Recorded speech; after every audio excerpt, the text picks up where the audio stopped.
Assalamualaikum warahmatullahi wabarakatuh. Selamat pagi Sobat Opik semuanya. Hari ini podcast Opik episode ke-12 ya. Opik selalu membahas tentang isu-isu di dunia pendidikan dan kehidupan seputar kampus. Hari ini podcast Opik kedatangan bintang tamu spesial nih ya, Ibu Dwi Anggraini Siwi MPD dari Prodi PGSD. Selamat pagi Bu Selamat Siwi. pagi Mbak Mahmudah. Bagaimana kabarnya hari ini Ibu? Alhamdulillah luar biasa baik. Alhamdulillah. Baik, Sobat Opik, kita hari ini akan membahas nih terkait dengan PGSD ya. Nah, hari ini Bu Siwi akan menemani kita untuk membahas terkait dengan isu-isu dunia pendidikan. Nah, Bu Siwi, hari ini kan kita nih mau ngobrol-ngobrol aja nih Bu. Boleh, Ya. yuk. Tentang pendidikan karakter nih Bu. Nah, pendidikan karakter itu kan saat ini menjadi salah satu fokus ya Bu di bidang pendidikan ya. Betul. Pak Jokowi ini sepertinya sangat memperhatikan sekali bahwa pendidikan tidak hanya sekedar kognitifnya saja, tapi juga karakternya. Nah, sebenarnya Bu, apakah pendidikan karakter itu perlu dimulai sedini mungkin? Oke. Baik Mbak Mahmudah, jadi memang betul sekali kalau kaitannya dengan pendidikan karakter itu memang harus dimulai dari sedini mungkin begitu ya, apalagi untuk kami yang konsentrasinya di PGSD, di keSD-an itu sangat penting sekali karena memang saat ini pergeseran dari era globalisasi kemudian juga budaya juga sudah berubah begitu ya, sehingga memang sedikit banyak itu mempengaruhi karakteristik karakter, terutama kaitannya dengan ini sikap siswa terhadap orang tua, terhadap guru itu memang saat ini sudah mulai luntur begitu ya. Apalagi sekarang kalau kita temui itu di lingkungan saya saja itu sekarang anak-anak itu sudah mulai ini.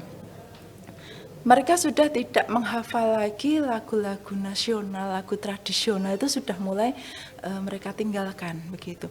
Kalau oke lah, kalau Indonesia Raya, kemudian Garuda Pancasila itu mereka masih hafal begitu. Tapi kalau sudah masuk di lagu syukur, lagu dari Sabang sampai Merauke itu mereka sudah mulai tidak hafal. Nah, justru mereka saat ini itu sangat familiar sekali, bahkan lagu Atta Halilintar yang fit dengan Aurel itu mereka sudah sangat hafal dibanding dengan lagu nasional, lagu tradisional seperti itulah. Jadi memang maka di sini di PGSD sendiri konsentrasinya di kurikulumnya itu memang berbasis kearifan lokal dan juga nilai kejuangan. Jadi memang di kurikulum kami itu kita juga mengajarkan terkait dengan kesamaptaan. Jadi bagaimana mereka memiliki sikap kepemimpinan, kemudian latihan upacara itu sudah dibimbing di PGSD kami. Kemudian juga ada mata kuliah kepramukaan yang tentunya juga sangat mempengaruhi karakteristik mahasiswa yang nantinya mereka akan menjadi role model ketika mereka sudah menjadi guru di SD begitu. Kemudian juga masih banyak lagi mata kuliah kami yang memang nantinya akan mengintegrasikan nantinya untuk mahasiswa itu memiliki karakter yang kuat untuk nantinya ketika mereka menjadi seorang guru SD itu mereka sudah menjadi siap untuk menjadi role modelnya siswa begitu. Ya, berarti pendidikan karakter juga masuk ya Bu ya di dalam Sangat kurikulum. ya, karena di kami juga ada mata kuliah pendidikan karakter juga, karakter dan budaya itu juga ada. Karena memang saat ini menjadi concern kami untuk di dunia pendidikan, apalagi terkait dengan keSD-nya begitu. Ya Bu Siwi, kan terkait saat ini kan kita masih ada pandemi COVID nih Bu. Nah, pandemi COVID masih diberlakukan pembelajaran jarak jauh. Kalau misalkan siswa SMP atau SMA mungkin mereka bisa ya Bu ya belajar sendiri. Bisa, Nah, kalau siswa-siswa SD ini Bu, permasalahannya seperti apa sih kalau pelaksanaan PJJ ini? Kalau di SD sendiri sebenarnya kalau kita kalau sesuai teori belajarnya itu kan kalau anak SD itu masih pada tahap perkembangan operasional konkret begitu ya Bu ya. Jadi idealnya adalah memang pembelajaran itu kan disajikan secara kontekstual seperti itulah sekarang karena kemarin ada pandemi kemudian juga proses pembelajaran akhirnya bergeser ke daring seperti itu memang itu juga menjadi menjadi PR besar buat kami sehingga eh, mengajarkan ke siswa kami untuk nantinya proses pembelajaran itu juga kalau dulu itu di mata kuliah kami itu kan konsennya di media pembelajaran matematika, PKN, bahasa itu berbasis kontekstual. Jadi media-media konkret. Nah, sekarang kita tambahkan juga selain kita harus menguasai media pembelajaran konkret kontekstual, itu juga mahasiswa kami bekali dengan media pembelajaran yang konsepnya itu IT, kemudian membuat media pembelajaran berbasis game, kemudian makromedia flash seperti itu sudah kami ajarkan karena apa, untuk menjembatani mereka ketika di pembelajaran yang sekarang sudah bergeser ke daring ini, sehingga insya Allah nantinya juga mahasiswa kami mereka pastinya bisa sesuai dengan zaman yang sekarang mereka temui seperti itu. Oh, seperti itu ya Bu ya. Berarti sudah ada solusi untuk setiap permasalahan yang terjadi ya Bu. Nah, mungkin Sobat Opik yang ada di rumah ini pengen tahu Bu, apakah lulusan dari Prodi PGSD itu hanya bekerja sebagai guru SD atau bisa bekerja di bidang lain? Tentunya untuk di PGSD sendiri kita juga konsennya tidak hanya sebagai guru SD saja nantinya. Jadi selain sebagai guru SD kami juga mencetak praktisi pendidikan. Kemudian juga seorang peneliti, kemudian mengembangkan media pembelajaran. Tentunya yang sekarang mahasiswa kami itu ternyata mereka sudah sangat mahir semua untuk mengembangkan media pembelajaran berbasis IT, dan itu juga sangat bermanfaat sekali untuk mereka nantinya begitu. Oh, seperti itu ya Bu. Jadi tidak hanya bekerja sebagai guru SD aja, tapi juga bisa sebagai praktisi pendidikan. Sekali, iya. Nah, kalau pengen tahu nih Bu, kira-kira mahasiswa Prodi PGSD itu kan pasti banyak yang berprestasi Bu. Boleh disebutkan nih Bu, apa aja? Iya, alhamdulillah kalau di beberapa akhir tahun ini memang mahasiswa kami alhamdulillah mencetak sekali banyak prestasi. Jadi baru tahun kemarin itu ada yang menjuarai nasional, juara 1 nasional di bidang pramuka. Kemudian juga ada yang mendapatkan beasiswa eksternal juga ada. Kemudian juga hampir setiap tahun mahasiswa kami itu pasti menjuarai lomba media pembelajaran di tingkat nasional begitu, hampir setiap tahun alhamdulillah. Dan saat ini juga kami terus selalu mendorong mahasiswa kami untuk selalu mengikuti lomba-lomba yang dilaksanakan baik di tingkat lokal, nasional maupun internasional seperti itu. Oh, berarti banyak sekali ya Bu ya Iya. untuk prestasinya dari mahasiswa PGSD sendiri. Nah, kalau ini kan sedang diberlakukan juga ya Bu ya, Merdeka Belajar Kampus Merdeka. Nah, kira-kira ada tidak mahasiswa dari Prodi PGSD yang berpartisipasi? Oke, baik. Di program studi kami dari pertama kali MBKM itu dicetuskan begitu ya Mbak ya, itu sudah kita sudah mengikuti, alhamdulillah sudah lolos itu dari tahap pertama dari kampus mengajar perintis.